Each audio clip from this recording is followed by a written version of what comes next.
Sentence था ना जो पेपर में था, जिसको वो एडजंक्ट वाला, वो सेंटेंस अभी मिल सकेगा क्या? इजीली मिल पाएगा क्या? मेरे नंबर पे तुमने शायद भेजा या नहीं, मुझे नहीं याद। एक सेंटेंस था,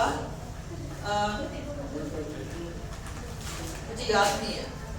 देखो, SPOCA, उसमें S आपका सब्जेक्ट है। क्या क्या सब्जेक्ट बन सकता है, इसका लिस्ट है आपके पेज 28 और 29 में।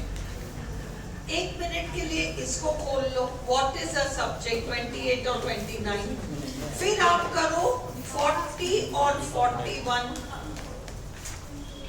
28, 29, 40, 41, ये चीजें आप देखो। और उसके बाद हमें गरिमा का भी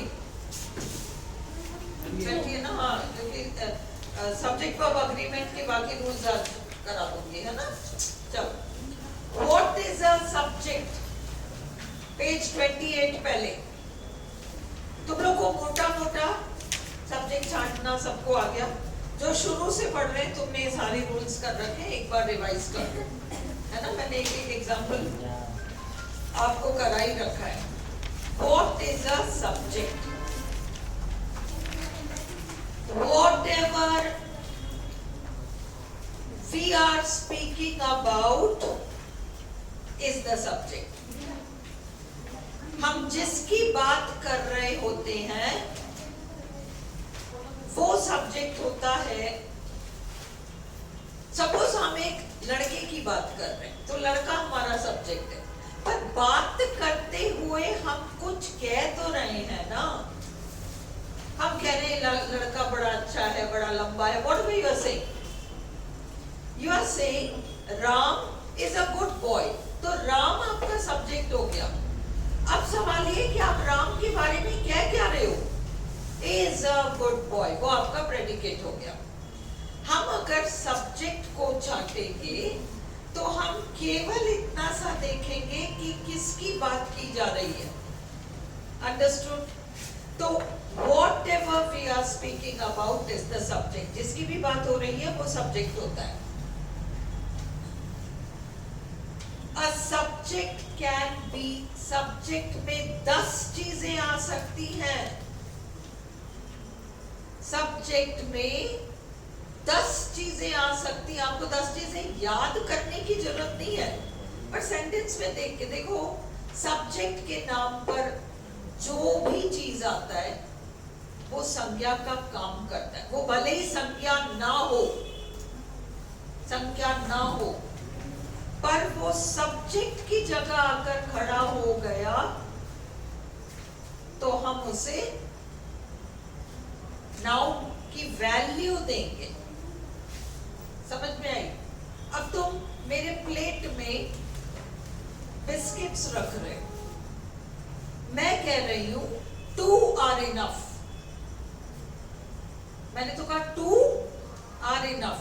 तुमने तो पढ़ा है ग्रामर में कार्डिनल ऑर्डिनल नंबर्स, उसके अकॉर्डिंग तो 2 क्या हुआ? 2 क्या हुआ? नंबर हुआ ना। शुद्ध नाउन वाउन तो नहीं है ना, बट 2 are enough में वो 2 नाउन जैसा काम कर, सब्जेक्ट है। Is this clear to you? कुछ भी आके वहां खड़ा हो जाए, चाहे वर्ब हो जो जेरेंड बन के खड़ा हो, चाहे न्यूमरल हो, चाहे एडजेक्टिव हो। जैसे अपन ने कहा the rich are always happy. तुमने तो पढ़ा है rich, poor, hungry, tired, ill, well, ये सब तो हमारे एडजेक्टिव्स होते हैं। द लगाते ही वो एक समहाउ उसकी वो बदल गई, है ना, कैटेगरी बदल गई और वो अब आ गया सब्जेक्ट की जगह। सब्जेक्ट के पोजीशन में जो भी आता है वो नाउन की कैटेगरी का होता है। इसका ये मतलब नहीं है नाउन के अलावा और कुछ नहीं आ सकता, प्रोनाउन के अलावा और कुछ नहीं आ सकता, ऐसी बात नहीं है। और भी चीजें आती हैं, परंतु वो काम वही करेंगी जो एक नाउन करता है। एक 2011 के पेपर में एक थ्योरी क्वेश्चन था जिसको मैंने आपको क्लास में भी कराया था, और उस क्वेश्चन में ये पॉइंट था कि सब्जेक्ट की जगह, और उन्होंने 4 ऑप्शंस दिए थे और लंबे लंबे ऑप्शंस थे, ये आ सकते हैं, ये आ सकते हैं, ये देयर वर 4 ऑप्शंस, और उसमें ये था कि एडजेक्टिव आ सकता है, और आप लोगों का कहना था नहीं आ सकता ना, तो ये भी, तो आप उसको रिजेक्ट कर रहे हो। आज समझो कि एडजेक्टिव भी आ सकता है। When we are saying 2 are enough, तो 2 हमारा नंबर है, पर क्योंकि वो सब्जेक्ट बनकर आया है, हम बात कर रहे हैं 2 की, वो 2 कुछ भी हो, तो वो सब्जेक्ट की जगह आकर खड़ा हो गया कि तो वो नाउन जैसा काम करेगा, नाउन नहीं होगा, नाउन जैसा काम करेगा। Is this clear? अब इसमें एक शब्द का नाउन हो सकता है, मैं कहूं Delhi is a big city, तो दिल्ली, हम बात तो दिल्ली की कर रहे हैं, दिल्ली हमारा सब्जेक्ट है, जिसकी बात हो रही है वो सब्जेक्ट हो जाएगा। वो एक शब्द में निपट सकता है, वो एक पूरे फ्रेज में हो सकता है। पहला सब्जेक्ट हमारा नाउन हो सकता है, दूसरा सब्जेक्ट हमारा नाउन फ्रेज हो सकता है। बार बार मैं एक ही सेंटेंस रिपीट करती हूँ क्लास में, ताकि तुम लोग को याद रहे। The pretty girl in the pink dress is my daughter, तो the pretty girl in the pink dress, हम इसकी बात कर रहे हैं, ये पूरा आपका सब्जेक्ट हो गया। The pretty girl in the pink dress, इसकी बात कर रहे हैं। फिर उसके बारे में क्या कह रहे हैं कि ये मेरी बेटी है, वो प्रेडिकेट हो गया। तो the pretty girl in the pink dress, ये पूरा आपका सब्जेक्ट हो गया। अब इसके अंदर फिर आप छांटते रहोगे the pretty girl in the pink dress, तो prepositional phrase in the pink dress के अंदर जो संज्ञा आ रहा है वो हमारा हेड सब्जेक्ट नहीं होगा, वो सब्जेक्ट का पार्ट तो है। देखो एक परिवार में क्या होता है, सदस्य बहुत होते हैं, मुखिया एक होता है। परिवार में सदस्य अनेक होते हैं, मुखिया तो एक ही होता है ना। उसी तरीके से जो तुम्हारा सब्जेक्ट है, उस सब्जेक्ट के कई सदस्य हो सकते हैं, उसमें प्रेपोजिशनल फ्रेज एक सदस्य हो सकता है, अंडरस्टूड? और उसमें और भी डिटर्मिनर आर्टिकल आ सकता है, एक एडजेक्टिव आ सकता है, एक संज्ञा आ सकता है, आने को बहुत सारा, और क्या एडवर्ब भी आ जाए तो आ जाए, बहुत सारी चीजें आ सकती हैं सब्जेक्ट के नाम पर मुखिया उसमें वो वाला संज्ञा होगा जो कि प्रेपोजिशनल फ्रेज से बाहर होगा। Is this clear? इसलिए the pretty girl in the pink dress, जब तुम कंफ्यूज हो पेपर में तो the pretty girl in the pink dress को दिमाग में जलाओ, और फिर उस रूल को याद रखो कि प्रेपोजिशनल फ्रेज में आया हुआ हमारा हेड तो नहीं होगा। द प्रिटी गर्ल में गर्ल आपका हेड होगा। Is this clear? तो वो नाउन फ्रेज हो सकता है, शब्दों का समूह जिसमें कि एक नाउन छुपा हुआ हो। अब एक बात समझो, नाउन फ्रेज जो है जरूरी नहीं है कि सिर्फ सब्जेक्ट में आए, जहां जहां नाउन आ सकता है वहां वहां नाउन फ्रेज आ सकता है। जहां जहां नाउन आ सकता है वहां वहां नाउन फ्रेज आ सकता है। Is this clear to you? कहां आता है नाउन? सब्जेक्ट की जगह आता है। अब भी कल आपने देखा Ram is a teacher, teacher is Ram, तो कॉम्प्लीमेंट की जगह भी आ गया। और अपन ने देखा ऑब्जेक्ट भी बनकर आ जाता है, I wrote a letter, I got a book, object भी बनकर आ जाता है। हमने ये देखा। कोई डाउट है सुषमा? कोई डाउट है तो पूछो, क्लास ही अपन की इसलिए भाई। ये 3 तो आई गए। चौथा, अभी आप देख रहे हो, जैसे मैंने कहा the pretty girl in the pink dress, तो इस पूरे सब्जेक्ट में आपको एक प्रेपोजिशनल फ्रेज दिख रहा है, इन द पिंक ड्रेस। और प्रेपोजिशन इसलिए कहलाता है क्योंकि उसके पीछे नाउन आता है, उसके पीछे नाउन आता है। ओके, अब प्रेपोजिशनल फ्रेज में नाउन आएगा, प्रेपोजिशन के बाद नाउन आएगा, फिर वो नाउन एक शब्द का हो चाहे अनेक शब्दों का हो। तो the pretty girl in the pink dress में द पिंक ड्रेस भी तो नाउन फ्रेज है ना, है ना। उसी तरह से ये जो आपका नाउन फ्रेज है, आई bought a beautiful pink dress. I bought a beautiful pink dress. मैंने क्या खरीदा? A beautiful, नहीं ड्रेस खरीदी। अरे वो तो आधा अधूरा इंफॉर्मेशन है, ड्रेस खरीदी, कैसी ड्रेस खरीदी, क्या रंग है उसका, पूरा इंफॉर्मेशन है ना उसमें। A beautiful pink dress पूरा आपका नाउन फ्रेज ऑब्जेक्ट बनकर आया है। She is a very intelligent student. अब ये कॉम्प्लीमेंट बनकर आ गया आपका नाउन फ्रेज।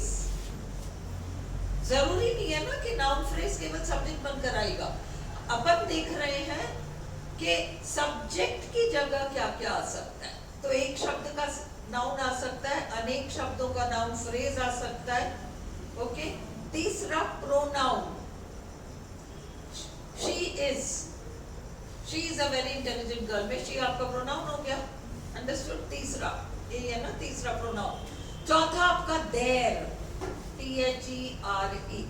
जब भी कोई इसको कहते हैं एग्जिस्टेंशियल देर, एग्जिस्टेंशियल देर, किसी के अस्तित्व को बताना। और मैंने आपको 4 तरह के सेंटेंसेस बताए थे, कराए थे, ascriptive sentence, equational sentence, existential sentence, cleft sentence, कराए थे ना अपन ने।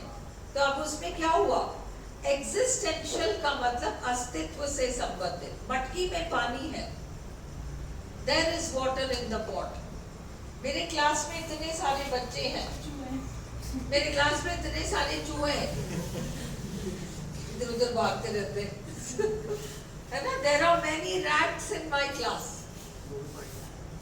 अंडरस्टूड। ये सब एग्जिस्टेंशियल है, कहीं पर किसी की मौजूदगी या अस्तित्व को बताना, या एब्सेंट मतलब वो चीज नहीं है। There is no water in the pot, मटकी में पानी नहीं, there is no water in the pot.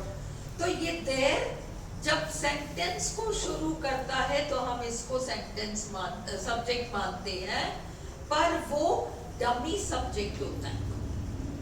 जब मैं कहूं there are many students in my class, तो देयर हमारा डमी सब्जेक्ट है, क्योंकि एक्चुअल सब्जेक्ट है many students are there in my class. पर अपन जब देयर शब्द से सेंटेंस को शुरू करते हैं तो देयर हमारा सब्जेक्ट कहलाता है। ऐसे में मेनी स्टूडेंट्स को मत मार्क करना, देयर को मार्क करना, ये है। ओके, अब उसी तरह से इट, हिंदी में हम वाक्य बनाते हैं, गर्मी है, सर्दी है, सही है, गलत है, ठीक है, अच्छा है। अब ये सारों में कर्ता गायब है, तो हम एक डमी सब्जेक्ट बीच में घुसाते हैं, इट। अब अपन कहते हैं it is hot, it is cold, है ना, it is nice, it is wrong, it is right, जो भी हम कहते हैं। तो आपने देखा एक शब्द का noun, noun phrase, pronoun, existential there, dummy it, आपने 5 देखा। छठा जेरंड, जेरंड क्या होता है? अब एक चीज याद रखो थ्योरी के लिए, मैंने टेस्ट में वहां शायद नहीं रखा होगा। जेरंड पार्टिसिपल और टू इन्फिनेटिव, ना ये भी लिख के भेज दो, इसका भी शॉर्ट्स बना दूंगी। जेरंड पार्टिसिपल और टू इन्फिनेटिव, ये तीनों अपने आप में वर्बल कहलाते हैं, वर्बल्स, अंडरस्टूड। और ये तीनों जेरंड पार्टिसिपल और टू इन्फिनेटिव वर्ब्स से निकले हैं, उसको कहते हैं डिराइव्ड फ्रॉम वर्ब्स। एक और लिख दो कि सेंटेंस के एंड में प्रेपोजिशन कब एडवर्ब होता है और कब प्रेपोजिशन होता है ना? ये इसका भी शॉर्ट्स बना के डाल दूंगी। अब हैव यू अंडरस्टूड जेरंड? अब जेरंड क्या होता है? वर्ब प्लस आईएनजी जो क्या का जवाब दे। जब अपन कहते हैं smoking is injurious to health, तो क्या है इंजूरियस टू हेल्थ? क्या है इंजूरियस टू हेल्थ? स्मोकिंग। तो verb to smoke plus ING जो क्या का जवाब दे रहा है, इसलिए smoking is injurious to health. Is this clear to you? तो ये स्मोकिंग आपका जेरंड हो गया। क्या इसका मतलब है? जेरंड हमेशा नाउन का काम करता है, हमेशा नाउन का काम करता है, नो एक्सेप्शन, हमेशा नाउन का काम करता है। अब तुम एक चीज देखो, जहां जहां नाउन आ सकता है वहां वहां जेरंड आ सकता है। तो जेरंड सब्जेक्ट बनकर आ सकता है, जेरंड कॉम्प्लीमेंट बनकर आ सकता है, जेरंड ऑब्जेक्ट बनकर आ सकता है, जेरंड प्रेपोजिशनल ऑब्जेक्ट बनकर आ सकता है, और पांचवा जेरंड एपोजिटिव बनकर आ सकता है। ये भी लिख दो, जेरंड इन 5 प्लेसेस, इस पे भी शॉर्ट्स बना दूंगी, नाउन इन 5 प्लेसेस ये भी बना दूंगी, और ये वर्बल्स ये सारा लिख के भेज दो मुझे, आज रात को बना दूंगी। So have you understood this? Appositive क्या होता है? एपोजिटिव हम किसको कहते हैं? देखो, मेरी बहन Reema, my sister comma Reema, मैं कहती हूं my sister is very intelligent. My complement और एपोजिटिव में डिफरेंस क्या होता है? ये भी लिख दो, कॉम्प्लीमेंट और एपोजिटिव में डिफरेंस क्या होता है? कॉम्प्लीमेंट तो पूरा करता है सेंस को, उसके बगैर काम नहीं चलेगा। पर एपोजिटिव अगर मैं कहूं my sister Reema is intelligent, और इसमें my sister comma Reema comma is intelligent, मैं ये भी कह सकती हूँ my sister is intelligent, Reema की जरूरत ही नहीं है, माय सिस्टर इज इंटेलिजेंट। या मैं कह सकती हूँ Reema is intelligent, my sister की जरूरत ही नहीं है, रीमा इज इंटेलिजेंट। सेंटेंस पूरा है, my sister is intelligent, sentence पूरा है। एपोजिटिव के जो दो होते हैं वो एक दूसरे की जगह ले, एक को हटा सकते हो फिर भी सेंटेंस पूरा माना जाएगा। Is this my sister Reema is intelligent पूरा है, इसमें रीमा एपोजिटिव है माय सिस्टर के लिए, पर मैं चाहूं तो माय सिस्टर को हटा दूं और केवल रीमा इज इंटेलिजेंट कर दूं, या मैं रीमा को हटा दूं सिर्फ माय सिस्टर इज इंटेलिजेंट कर दूं। ये एपोजिटिव की खासियत है। तो नाउन बेसिकली 5 जगह, अगर मैं एपोजिटिव में लगाना चाहूँ, I show you gerund. My hobby sleeping, my hobby कौन सा हॉबी? स्लीपिंग, हाँ, takes up too much time. अब मैं माय हॉबी हटा दूं और मैं कह दूं sleeping takes up too much time, तो करेक्ट है, कोई दिक्कत ही नहीं है। Is this clear to you? इस तरीके से जेरंड जो है ये फंडामेंटल्स याद रखो, वहां कंफ्यूजन इसलिए होगा क्योंकि फंडामेंटल्स भूल जाते हो। फंडामेंटल ये है नाउन 5 जगह आ सकता है, नाउन फ्रेज 5 जगह आ सकता है, नाउन का काम करने वाला जेरंड 5 जगह आ सकता है, सेंटेंस आता है तो इमीडिएटली उसको ट्रेस करो। अगर वो जेरंड होगा तो भी वो स्पोका में किस उसमें आएगा, या तो ऑब्जेक्ट बन के आएगा, या कॉम्प्लीमेंट बन के आएगा, या प्रेपोजिशनल ऑब्जेक्ट बन के आएगा, यही तो होगा, है ना? सो अब तुम्हारा छठा था gerund, verb plus ing which answers the question what. Swimming is a good exercise. Smoking is injurious to health. जैसे अपन ने नंबर 1 एंड नंबर 2 देखा, नंबर 1 नाउन है तो नंबर 2 नाउन फ्रेज है, उसी तरह से नंबर 6 जेरंड है तो नंबर 7 जेरंड फ्रेज है, जेरंड फ्रेज है। और इस चीज को याद रखो, देखो bathing in cold water is fun। RPSC underline नहीं करती, आपसे कहती है इसमें सब्जेक्ट छाटो, और आप उसमें सब्जेक्ट में ऑप्शन बेदिंग भी है और option bathing in cold water भी है। हमारा आंसर बेदिंग है। क्या है फन? नहाना। वो ये थोड़ी कह रहा है नहाना फन है, वो कह रहा है ठंडे पानी में नहाना फन है। पूरा आपका सब्जेक्ट हो जाएगा। ये जेरंड फ्रेज है। आरपीएससी आपसे जेरंड फ्रेज, इंफिनिटिव फ्रेज ये सब नहीं पूछने वाली, डोंट वरी, ये सब नहीं पूछेगी। आपको सब्जेक्ट ऑब्जेक्ट के नाम पे पहचानना आना चाहिए। तो इसलिए bathing in cold water is fun, gerund phrase subject बनकर आया है ना।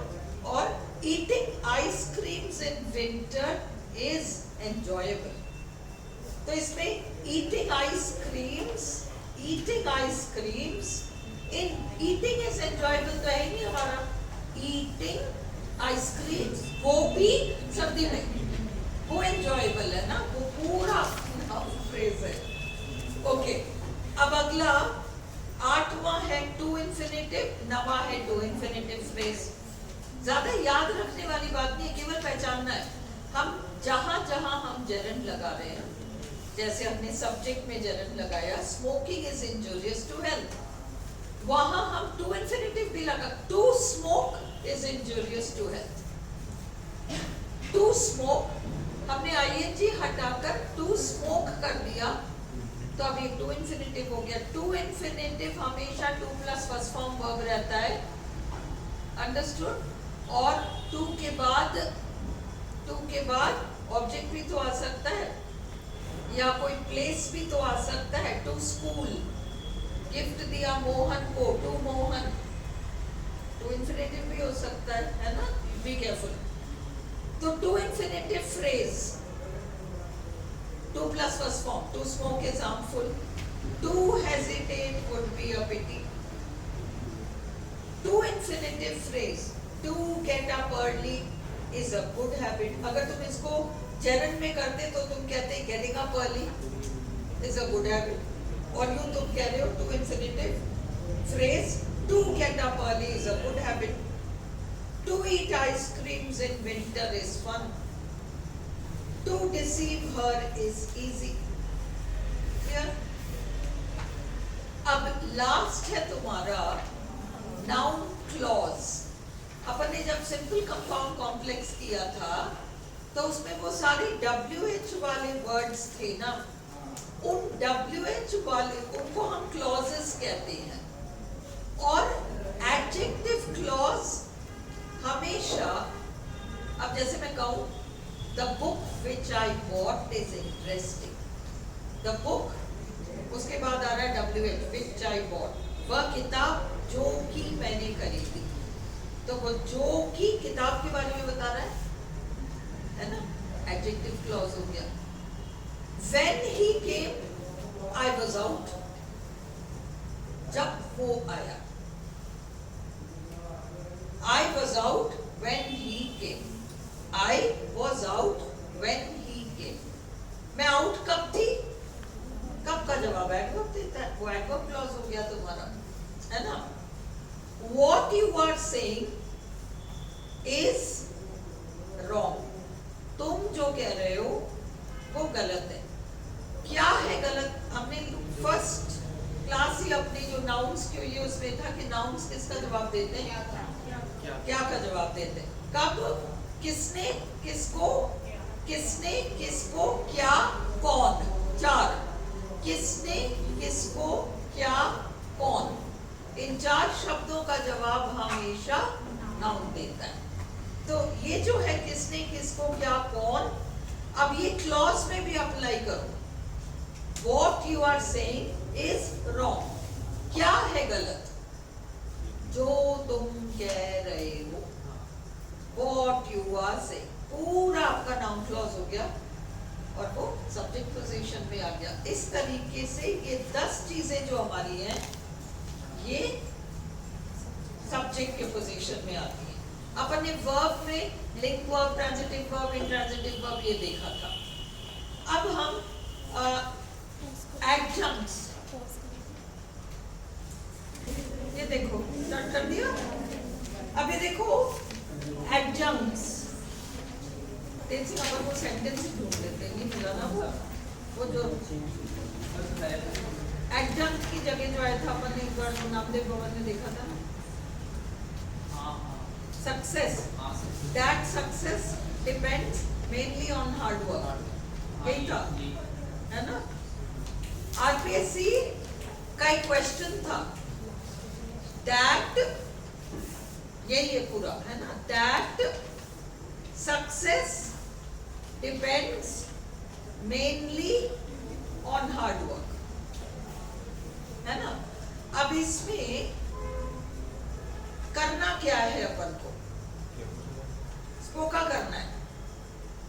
तो उन्होंने ये जो क्वेश्चन पूछा था इसमें दैट सक्सेस डिपेंड्स, बीच में मेनली आ रहा है तो उस मेनली शब्द जो है उसको एडजंक्ट, वो ए बताना उसको। अपन ने किया ना सिंपली, मेनली, ये वाले जो है यूजुअली, रेयरली, ऑफन। एक तो होता है एडवर्ब जो अपन कहते हैं the sun shines brightly, the sun shines brightly, और एक फैमिली ऑफ वर्ड्स है जो इधर उधर अपन घुसा देते हैं, ऑलमोस्ट, रेयरली, ये वाली चीजें।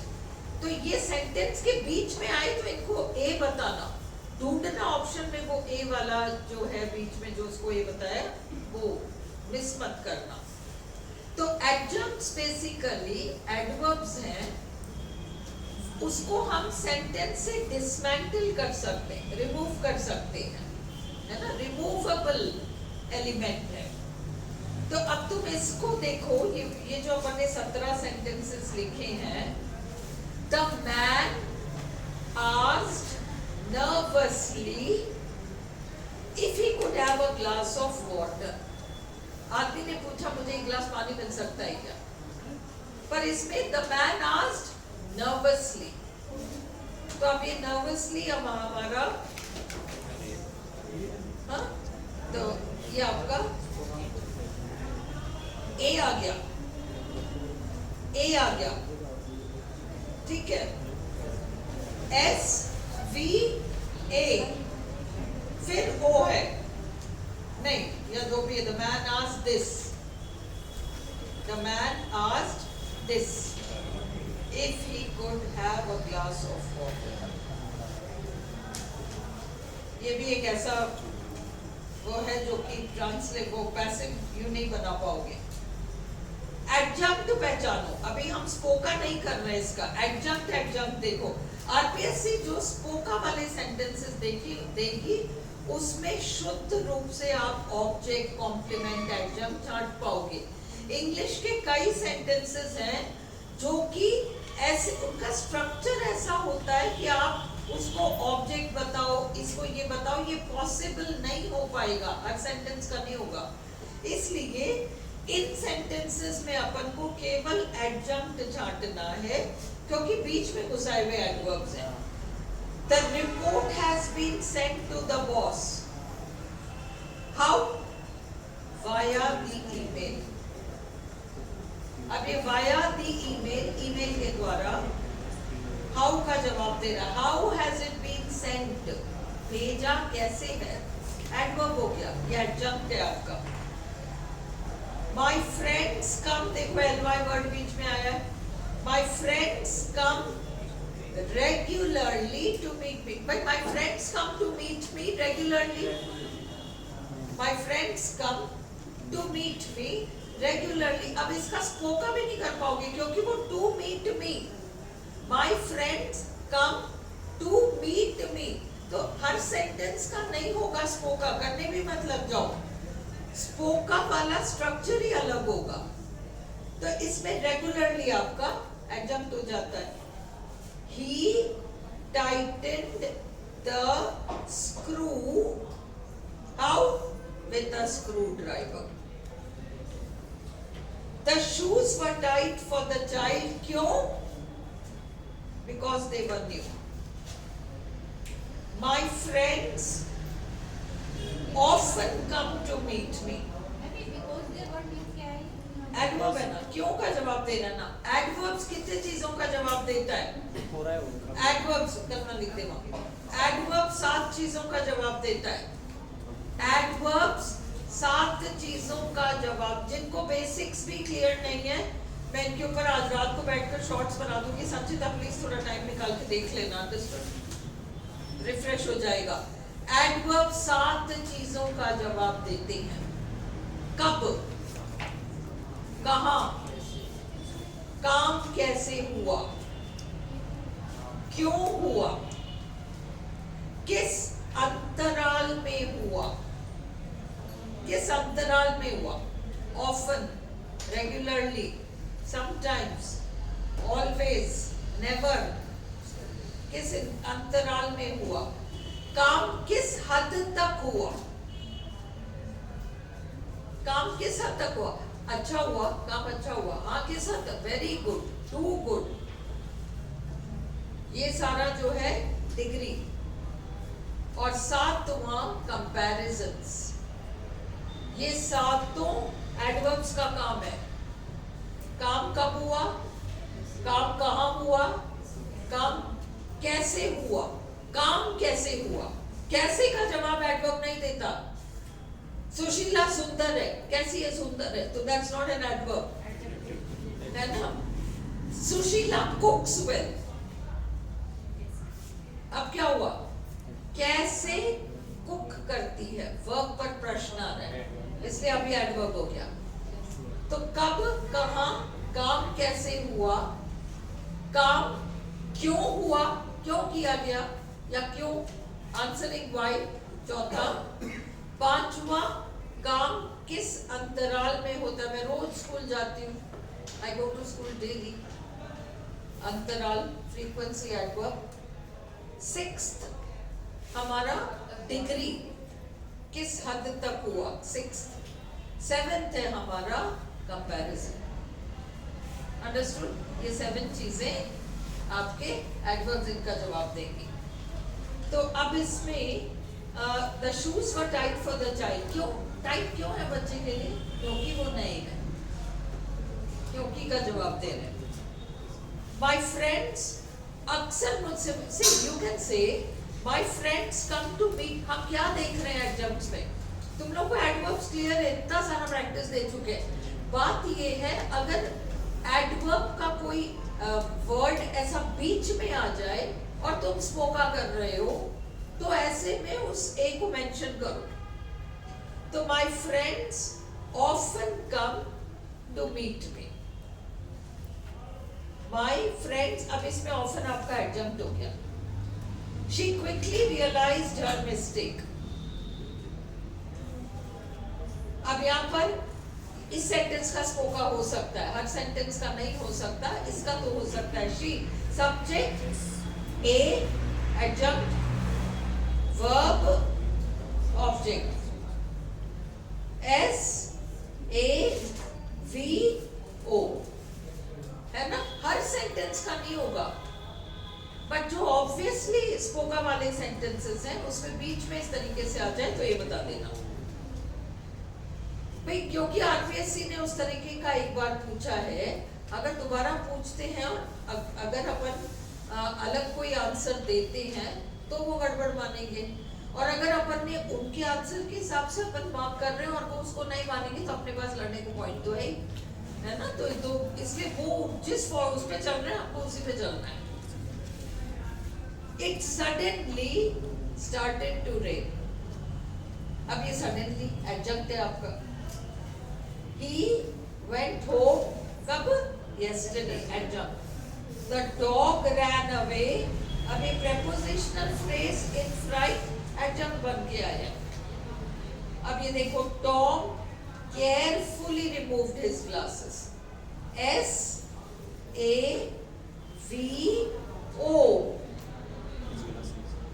his glasses O है आपका।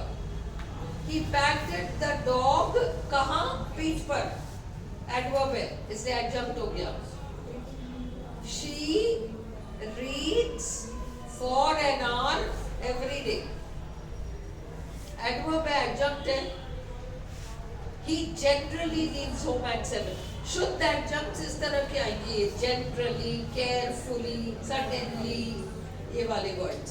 ये बीच में आ जाए तो प्लीज इनको यही मार्क करना। Generally आपका adjunct है, regularly they regularly walk their dog में regularly आपका adjunct है। Good books are always worth buying, always आपका adjunct है। They began arguing loudly, loudly आपका adverb है, adjunct है। अब सुनो, कुछ adverbs, ये भी अपन ने क्लास में कर रखा है कि कुछ adverbs पूरे वाक्य को मॉडिफाई करते हैं। हम उनको क्या कहते हैं? Sentence adverbs. पूरे वाक्य को वो मॉडिफाई करते हैं। देखो, sometimes adverbs standing at the beginning of a sentence, eventually they went home, finally they stop quarrelling. अब फाइनली किसको मॉडिफाई कर रहा है? स्टॉप्ड को भी नहीं कर रहा है, क्वारलिंग को भी, कुछ किसी को भी, किस पर्टिकुलर किसी को नहीं मॉडिफाई कर रहा। फाइनली, अंततः उन्होंने लड़ना बंद किया। अब वो अंततः सेंटेंस एडवर्ब है। सेंटेंस एडवर्ब्स की खासियत होती है कि वो सेंटेंस के शुरू में ही दिख जाते हैं और वो पूरे वाक्य को मॉडिफाई करते हैं।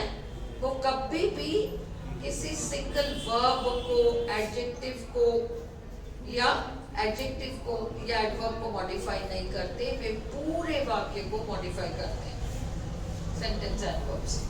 अब लिस्ट ऑफ सेंटेंस एडवर्ब्स, नीचे लिख दे लिस्ट में। लिस्ट देखो, एक्चुअली मैं पिकनिक पे जा रही हूँ, मैं एक्चुअली किसको मॉडिफाई कर रहा है? किसी को भी नहीं कर रहा, पूरे वाक्य को कर रहा है। Actually, basically, briefly, certainly, evidently, fortunately, unfortunately, naturally, strangely, surprisingly, possibly, probably, hopefully, however, ideally, indeed, seriously, interestingly, ultimately, apparently, ये सारे आपके सेंटेंस एडवर्ब्स हैं। और सेंटेंस एडवर्ब की परिभाषा क्या है? सेंटेंस एडवर्ब वाक्य के वर्ब, वाक्य के एडजेक्टिव या वाक्य में मौजूद अन्य किसी एडवर्ब को मॉडिफाई नहीं करता, बल्कि वो तो पूरे के पूरे वाक्य को मॉडिफाई करते हुए वाक्य के शुरू में लगता है। This is sentence adverb. Examples, fortunately he has a passport, fortunately.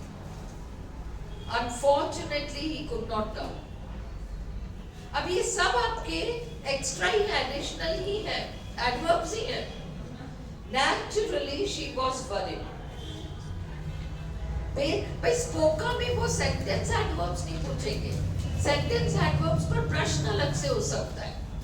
स्पोका में तो वो सेंटेंस एडवर्ब हो, वो ये वाला एडवर्ब हो, वो वाला एडवर्ब हो, वो सब हमारे लिए एक ही कैटेगरी में आ जाएंगे।